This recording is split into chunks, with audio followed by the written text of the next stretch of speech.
Hello, everyone, and welcome again to a very exciting opportunity where we're going to be doing an expert interview with Ted Heiman, cybersecurity expert, who's going to go into some depth about the landscape of cybersecurity at the moment, understanding around the threats of remote working and hybrid environments, and looking at strategies and collaborations in ways that which can help support businesses to protect themselves as best.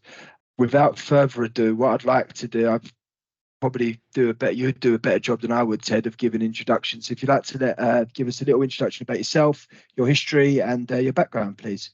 Just from a personal perspective, I live in Phoenix. I've been married to my beautiful wife for 34 years, and I've been a cybersecurity specialist for over 20 years.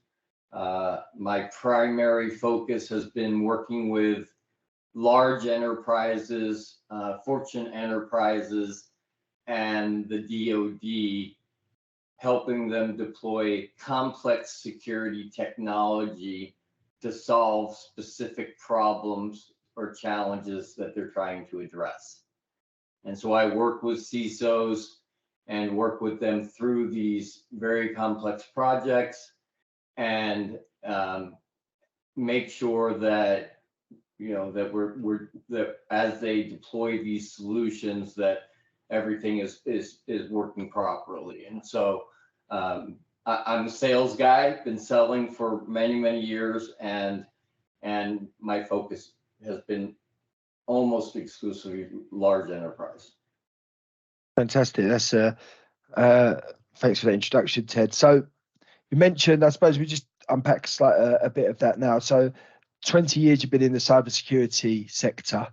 How have you seen that change, or the threats change in that time? Oh wow, it's changed so much since when I started. So I started in the security industry really at the very beginning, when corporations wanted to connect their local area networks to the internet, and they needed a way to secure that connection. And so I was selling firewalls to companies that wanted to connect their networks to the internet. And back then it was so much less complicated, because essentially you had a very defined network perimeter that you were protecting, and everybody that wanted to get in and out of your network had to go through your firewall. So as long as your firewall was configured correctly, you were fairly safe and fairly secure from attack.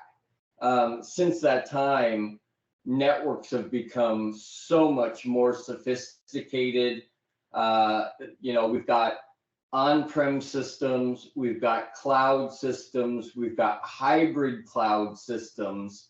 And so the complexity of the networks has grown exponentially and has made it much more difficult to find his perimeter and to lock it down the way we used to be able to do it, when it was a very simple network just connected to the internet. And so it's really, the complexity has grown significantly. And I think as I look at the industry and I've watched that evolution, it's been significant.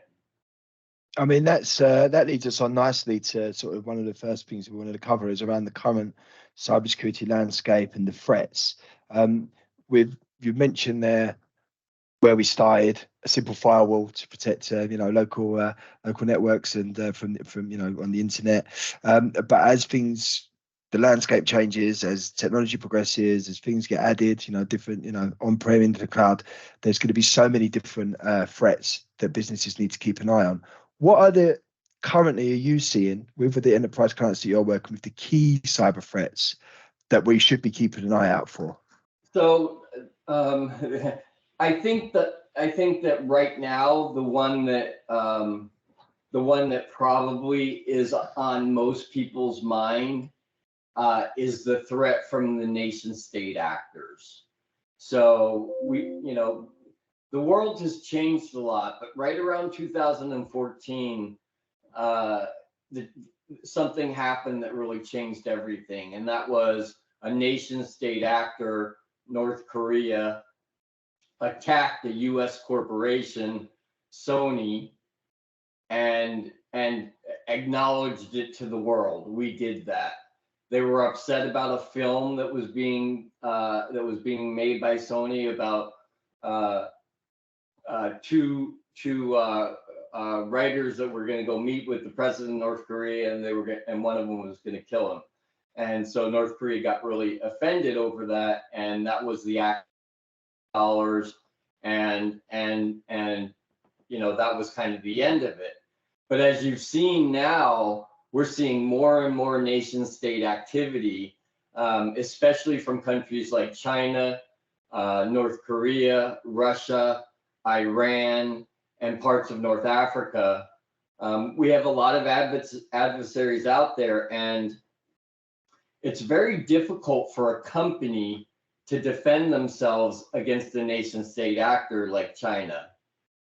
You're looking at an organization that has essentially unlimited MIPS, unlimited manpower, and unlimited resources.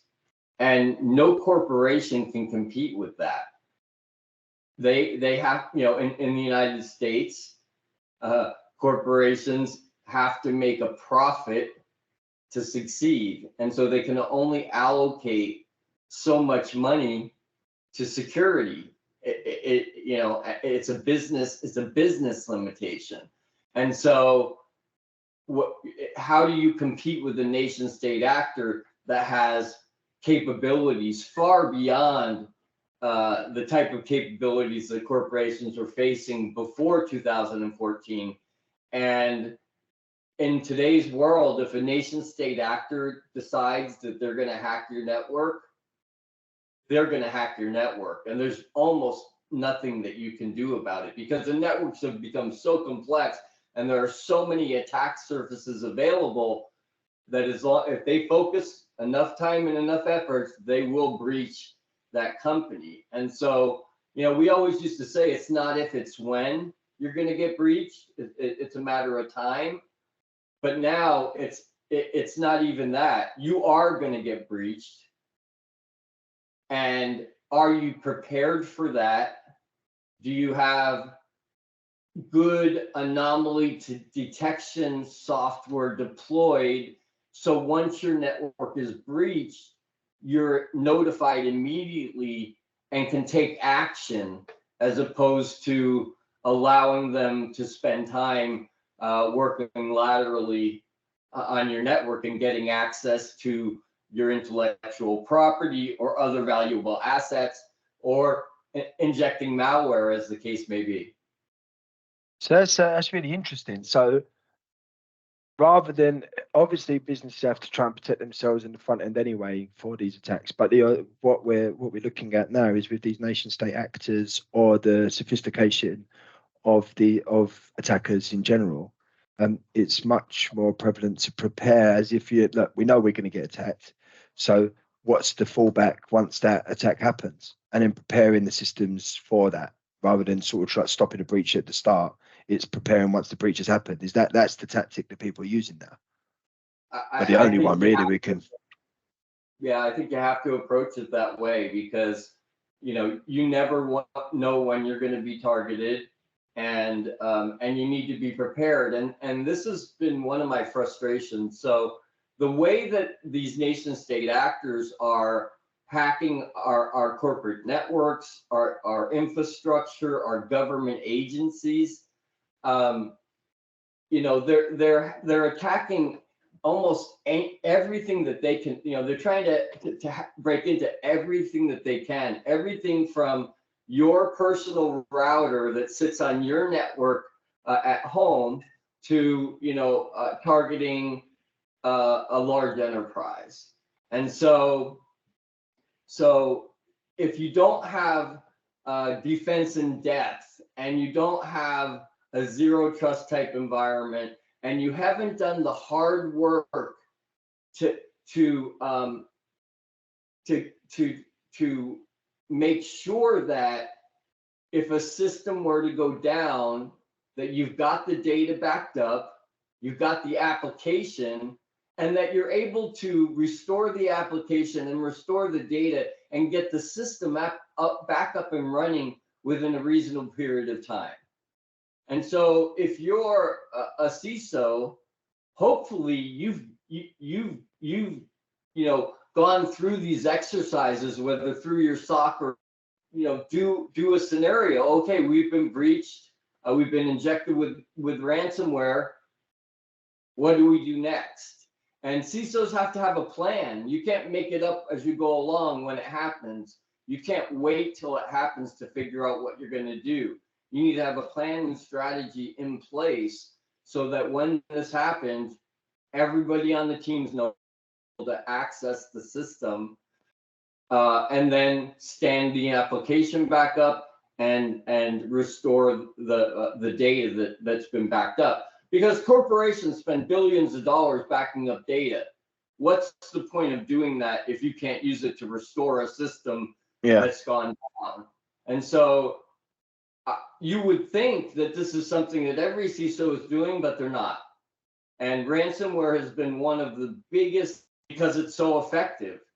And we've had nation state actors attack. I think I looked at it, over 17 municipalities, cities in the United States have been injected with malware, and it basically shut down their entire city. They couldn't dispatch police, fire, ambulance. They had to go back to paper systems. And in many cases, it took them months to get back online and back up and running, which is why there's this idea that let's just pay the guys to get our keys back, get our data back. It's going to be cheaper than us having to go through all this effort. So we'll just negotiate with the terrorists, which is what I consider these guys to be. And all that has done is increase the number of ransomware attacks, because of course, if you're getting paid millions of dollars every time you do it, North Korea is funding their military using these ransomware attacks. And so essentially we're funding North Korea's military, our corporations and us, because of we end up paying for it in the long run. We're funding North Korea's military. Think about that for a minute. And that shouldn't happen. We should not pay ransomware. We should not pay ransoms. We should not negotiate with these people. Instead, we should get prepared and be ready so that you can restore your systems. That's such a worrying statement that North Korea or any of these sort of nation state actors or the companies, the states that are coming in and doing these malware attacks, and you're fundamentally, through paying the ransom that they're asking for, the funds they're asking for, fundamentally like propping up their military attack that you're trying to protect yourself from. And it's a really vicious circle. And so all organizations need to be on the front foot when it comes to this type of thing. And I suppose that helps when we're speaking to these enterprise clients that you work with, laying down that this is the fundamentals. Obviously helps get the message across, because that is quite a stark or quite a an emotive statement to make, isn't it? That this is actually the reality. So it's crazy the layers at which you how these attacks can actually affect on a global basis, not just you mentioned the cities that went down. There was one recently. There was a city that pardon, sorry? Oakland, California. Recently got shut down, got hit with ransomware. There's been a few, and it's just crazy to think that they're able to do this type of thing.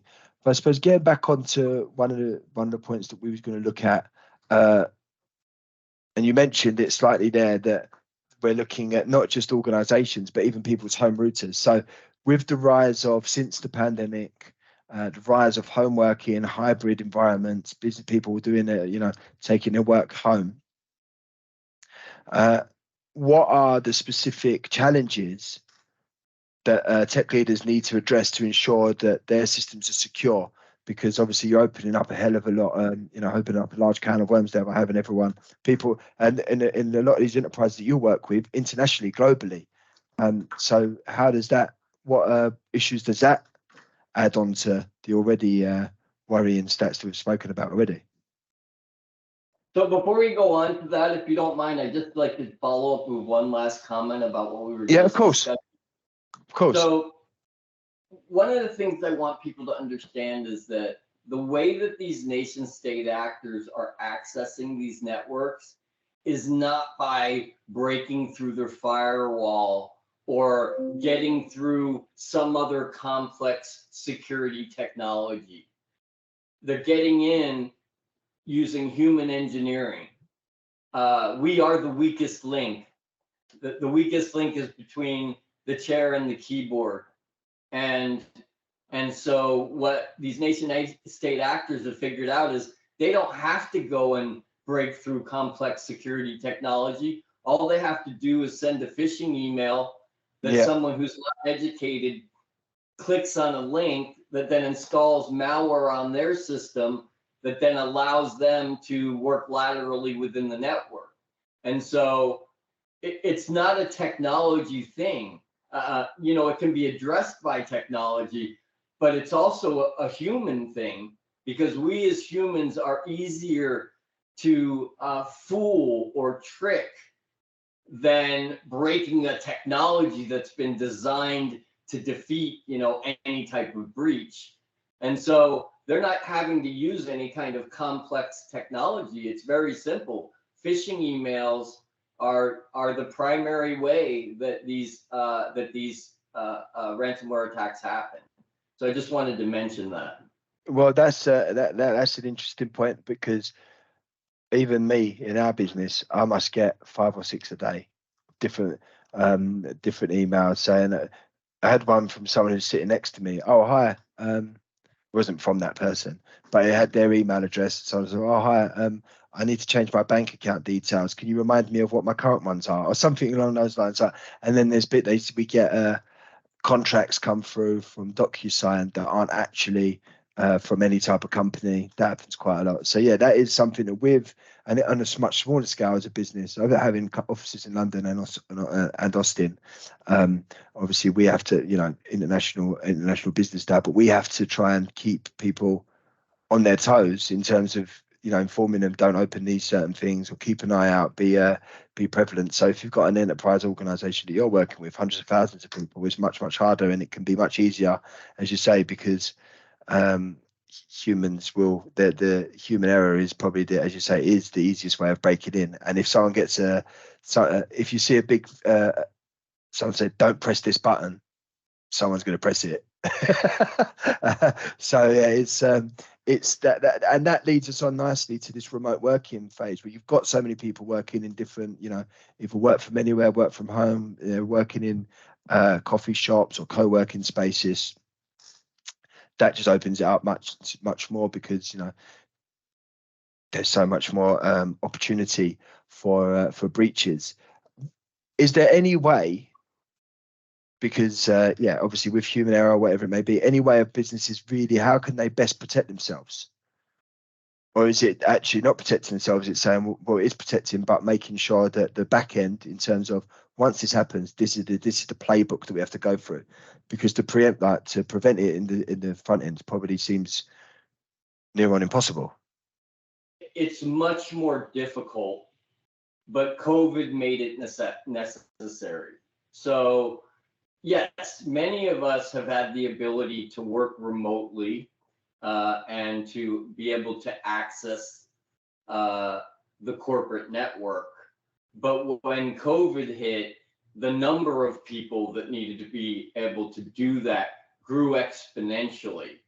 And so they had to implement, a lot of new technology to try and allow people to securely connect from their home, not only from their home network, but in some cases using their own device, what we call BYOD, bring your own device. So they've got their own personal computer, which you don't have control of. You have no idea what they use it for when they're not working. You have little control over what software is installed on that computer. If the company issues the computer, they can have a little bit more control, because they can actually install software that actually enables things like virtual private networks to operate. But it really comes down to endpoint security and making sure that those users are being authenticated using multi-factor authentication.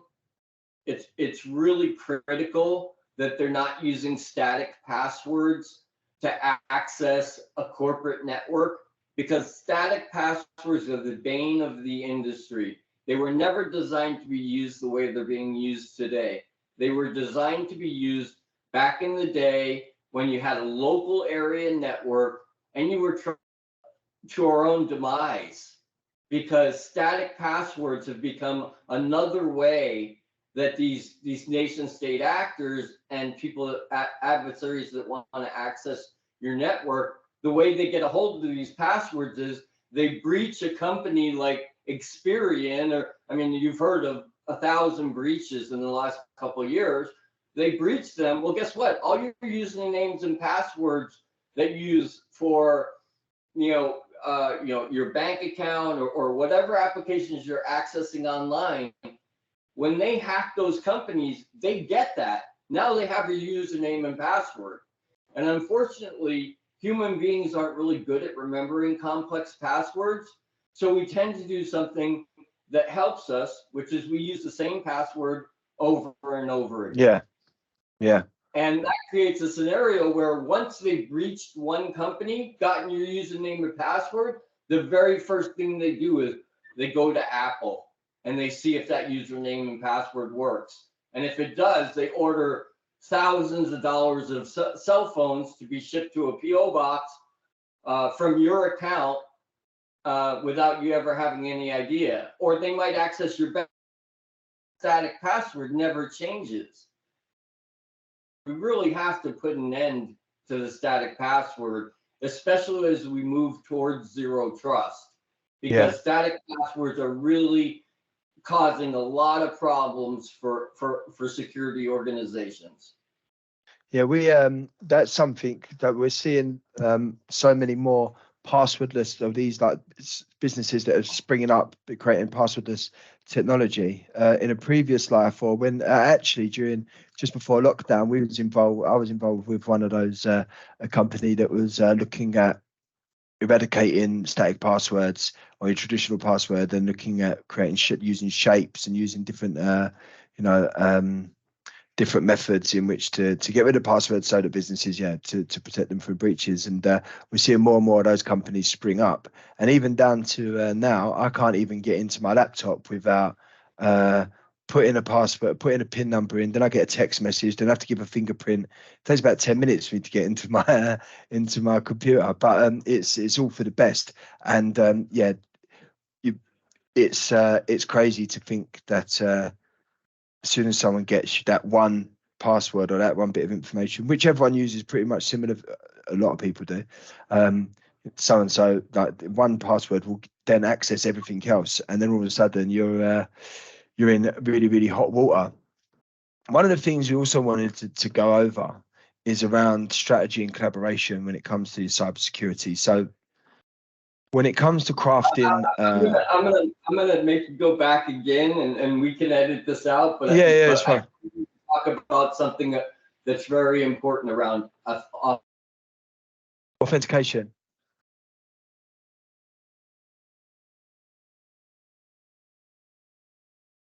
Your network, and the problem is exactly as you stated. People are getting what we call MFA fatigue. Yeah, they're tired of having to go through all of this just to access their system. It's like, why do I got to do all this stuff every time I log on to my insurance company, my financial information, my healthcare information, whatever? I got to go through these rigmaroles. I got to go through these capture things. I got to go. They want to call me or send me a text, and I've got to enter a number. And all of this, multi-factor authentication is really important, and we have to do it, but we have to do it in a way where it doesn't create this MFA fatigue, because if security becomes too difficult for users to use, they won't use it. They'll bypass it any way they can. And it's so the root of least the root of least resistance. People are just naturally like, well, I want to go whatever way is the easiest to get to the point that they want to get to it. So if I've got to put a fingerprint, then a text message, then whatever other. So didn't mean to cut you off there, Ted. Sorry, but one of the things that I have to do is I put in my password. My passwords are all saved, by the way, on Google, on the Google Chrome extension. So whenever something comes up, I just click a button and then it says your password and then your email comes up there. But in order to get that, I have to put my fingerprint on the laptop for it to come up. But surely if that's, again, I didn't mean to cut you off and then sort of go off on a tangent, but we're here now. So surely if they're all stored in, and forgive me if this is just really simple and you're going to give me the answer straight away, they're all stored on Google Chrome, all my emails, passwords, everything I've got for each particular application. What's stopping someone from just hacking that and taking it all straight away? Nothing. Oh, okay. Nothing. Good. Password. So if you look at the largest password manager company, it's LastPass, and they've been breached, I think, 3 times in the last year. Not only were they breached, but their core code property was stolen. So it's astounding, isn't it? Password managers, yes, they're very useful because they make it so we don't have to remember all these complex passwords. They just get filled in automatically, and that's great. But yes, you do have that risk because now you're putting all your eggs in one basket, right? They're all in one place. They get a hold of that. It's a gold mine. They can get into everything you own. So I'm not going to suggest that using Google is unsafe, but I will say that that's a risk that you face when you use a password manager like that. Yeah. And so what I recommend to corporations, and I recently worked with one of the largest financial corporations in the United States to help deploy a multi-factor authentication solution for their entire U.S. workforce. This was a $1 million project, multi-million-dollar project, actually. But what we did was we approached it from a different perspective. So one, there's a lot of brand new technology that can be leveraged for this that really can make this much easier on the end user and not make it so hard. And the second thing is there's new technologies around continuous authentication. So the idea is your first authentication to the system needs to be a very strong authentication. And that means using multi-factor authentication, which incorporates something you have and something you know. So a password is something that you know, and the something that you have could be your phone. It could be a RSA token of some kind. There's some other component that's required. And so what we did was Apple has done a really good job with security on these phones. I mean, they've done an excellent job, so much that the FBI wants to get into them, and Apple will not tell them how to break the security that's in this phone. Okay, it's that good. So now what it looks like, imagine this scenario. You walk into your office and your computer automatically creates an encrypted Bluetooth connection to your phone.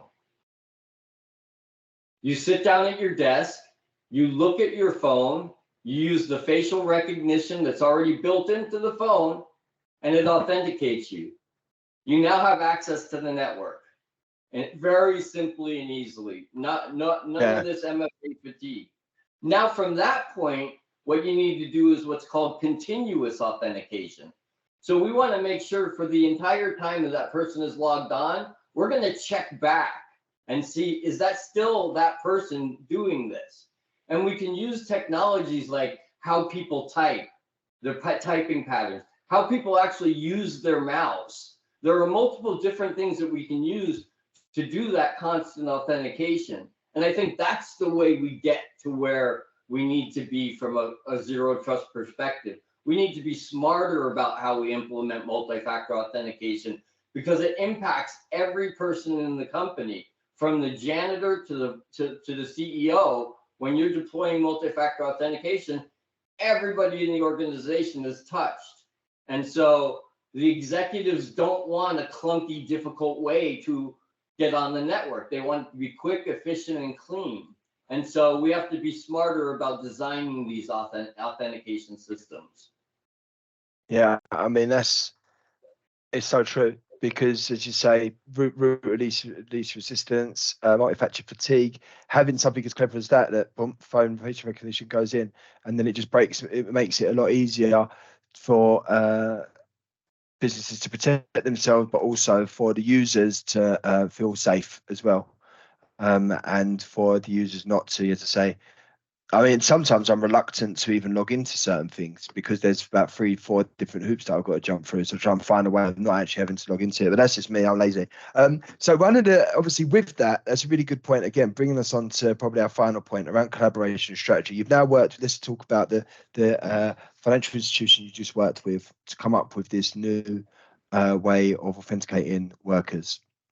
How important is it? And then that that could be replicated across different industries, but how important is it for different industries to collaborate and share information and the fight against cyber threats? So industry collaboration is essential. And unfortunately, the way the government has approached this has actually achieved the opposite goal than that they intended.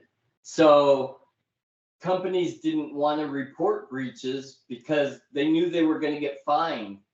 So if they could just keep it quiet and resolve the problem without anybody finding out, especially if no personal information was stolen, most companies didn't talk about breaches very much. They didn't want people to know. They didn't want it to impact their brand. They didn't want people to be concerned. And so, that was a challenge. And for years, I've been advocating this idea that we need to share this information in a community so that company A is breached by a 0-day attack. Now company B gets attacked with that same 0-day threat. They should know from company A what steps they took and how they resolved that breach. Instead of them having to figure it out on their own, recreate the wheel every time. And also, as they start to share information on how to prevent these breaches, these specific type of breaches, it's more a matter of almost the way that they handle open source software, right? We're all collaborating together. Yeah. We've all got a common goal, which is to secure our enterprise. And so being able to communicate not only with other organizations, but communicate with the government and say, hey, we've been breached and we need your help. And you need to come in here and help us figure out what's going on, because this is going to happen to another organization. And so it is absolutely mandatory as an industry that we now start collaborating, working together, sharing breach information, and doing it without the fear that they're going to be impacted. Because today, let's face it, your brand takes a hit for a while, but Target didn't go out of business. Yeah. We've kind of gotten hardened to this idea of breaches, that it's just going to happen. It's a normal thing. That's what we touched on earlier as well, isn't it? It's a normal thing. It's a normal thing.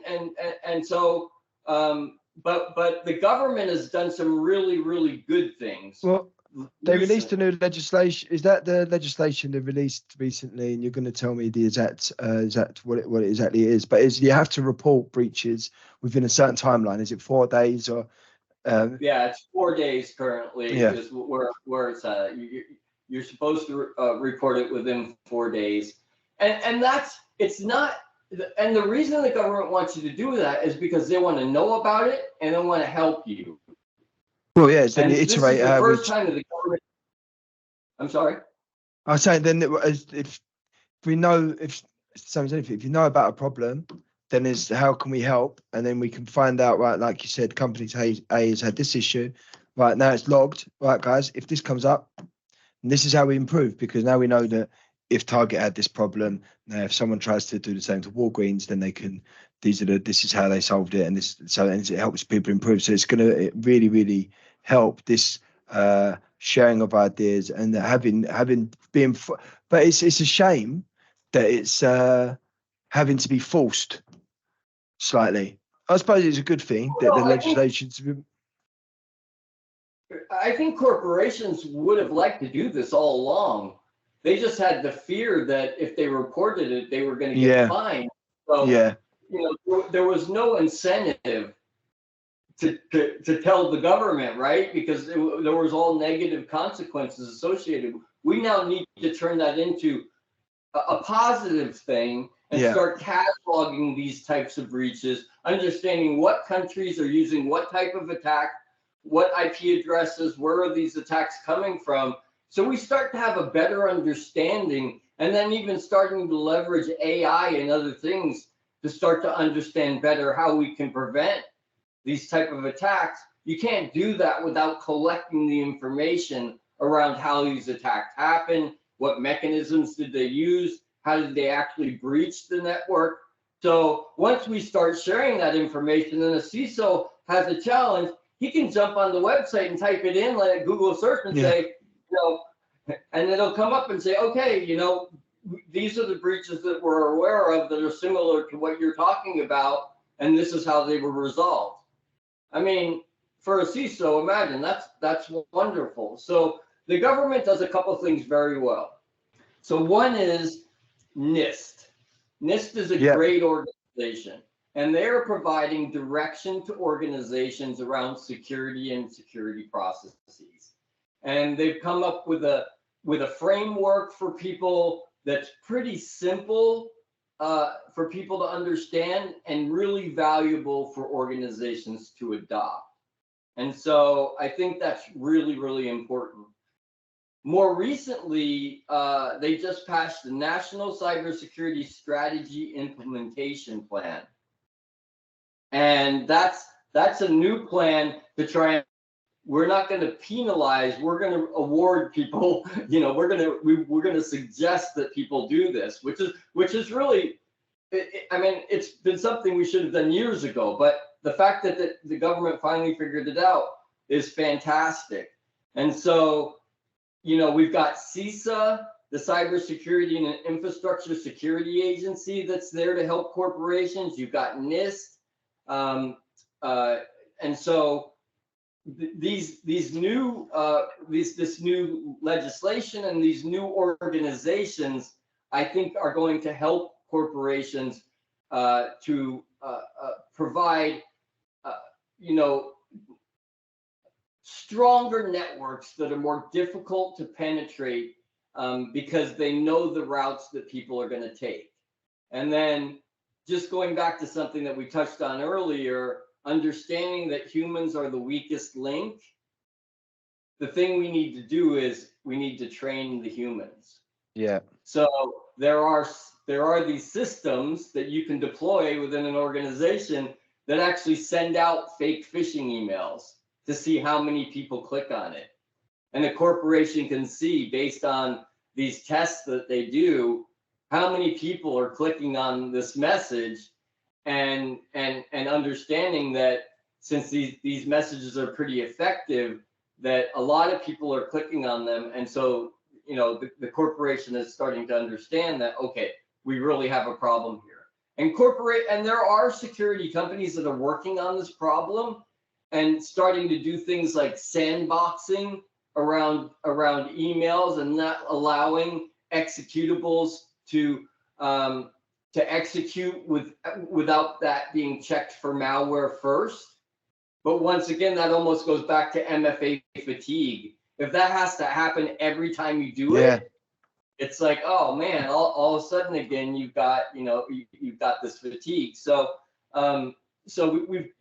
we've got to train our end users, and they have to feel like they're part of securing the enterprise, that they're just as important as the security team, because one wrong mistake by one employee can cost you millions of dollars. So it's worth spending the time and money to educate your users, because these ransomware phishing emails all have the same three things in common. They come from somebody you don't know, normally. Sometimes they try to impersonate somebody you do know. They ask you to do something that you've never done before, like wire money via Zelle or buy gift cards or do some strange thing. And they're using emotion to get you to do it. And so because we're emotional beings, we get an email and it says, oh, your PayPal just got hacked.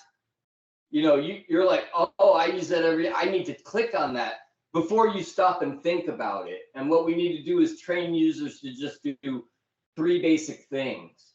One, look at who the email's from. If the email address does not look normal, has dots, periods, words that don't make sense, that's a phishing email. That's the delete it. That's the thing when we mentioned earlier about the amount of phishing emails that even we get. It's the first thing I do is click on the actual email, and then because it sometimes comes disguised and it will say that a person's name.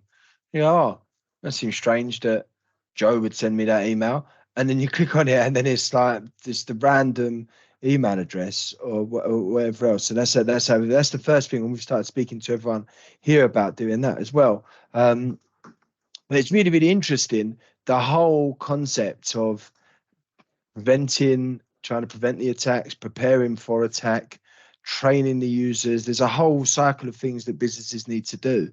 And I'm sure that's what you've had such a long and esteemed career and will do, helping businesses do that. I'm conscious of time. So I wanted to sort of get things wrapped up now. But before we do, I just wanted to give you the opportunity to find out, obviously, the best place to contact myself would be through LinkedIn or email. Ted, if anyone wanted to contact you directly to discuss some of the topics that you've gone over today, or just in general to have, to find out more about what you do in your business and how you may be able to help them, how can they best get in contact with you? Absolutely. So my company is called CISO Guru. CISO is Chief Information Security Officer .guru. So you can reach me at ted@ciso.guru, and you can check out my website. There's an opportunity for you to request contact or a consultation, and I do those for free. People call, basically the first hour is free. Let's figure out what's going on. What are you trying to do?